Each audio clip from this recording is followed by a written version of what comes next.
about how you became involved with the NIEU, the Negro Industrial Economic Union. That's it. That's an acronym, NIEU. Negro Industrial Economic Union was an organization of professional athletes started in Cleveland. I told you when I was, HUD, the HUD office, area HUD for Northeast Ohio was based in Cleveland.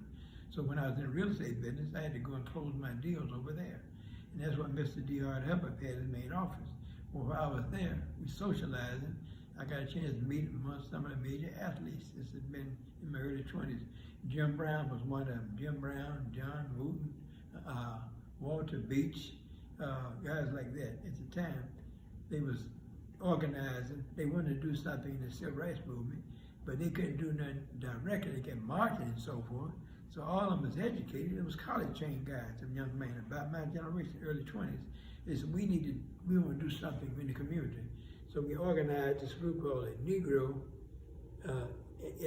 Industrial Economic Union, which is about business, creating businesses and so forth, okay? A lot of major businesses that are nationally known right now emanate from that group.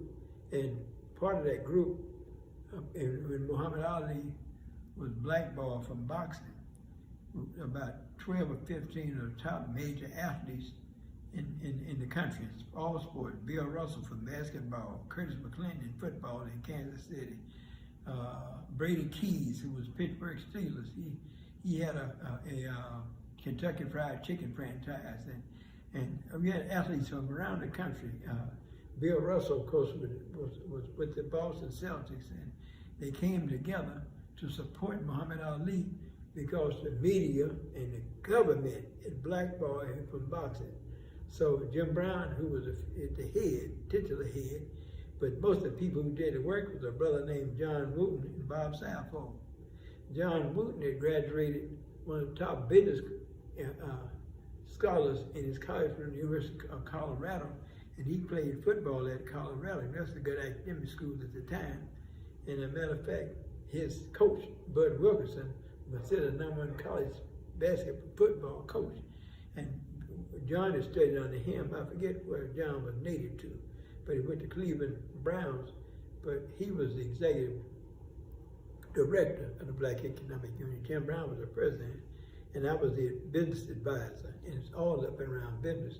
And we went around the country organizing chapters, okay? Cleveland had the largest chapter. The second chapter is right here in Cleveland, in Warren, Ohio. My co-president was a brother by the name of Zip Brooks, who eventually married my wife's first cousin. And Zip was who? Was Fred Zip Brooks. He's born in South Carolina, but he raised up in Cincinnati.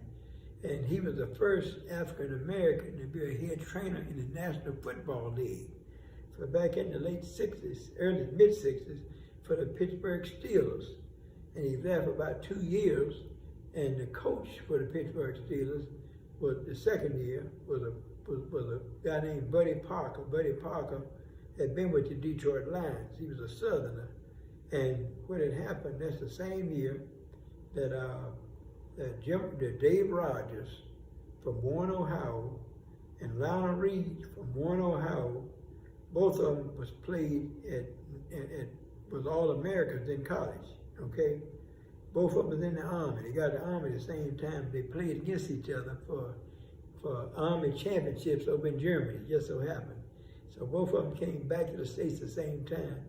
And a private contract for the Pittsburgh Steelers was with Lionel Reed. We called him Lionel Train Reed. He was a graduate of Central State University in Central State in Wilberforce. And Dave Rogers, he remember when I was here earlier, he was the #1 high school football player in America. And he went to, played at Indiana University. And he was all Big Ten as a sophomore. He's gonna be the greatest, okay? And he had a personal problem, okay? And they said either he going to the Army or he's going to go into jail. So he went in the Army. And while he's in the Army, he was there for 3 years. And he and Lionel Reed played against each other. Now they grew up together. We was on the same football team. When I was a sophomore, they were seniors and juniors, okay? And we came in second for the state championship. That's another thing, okay?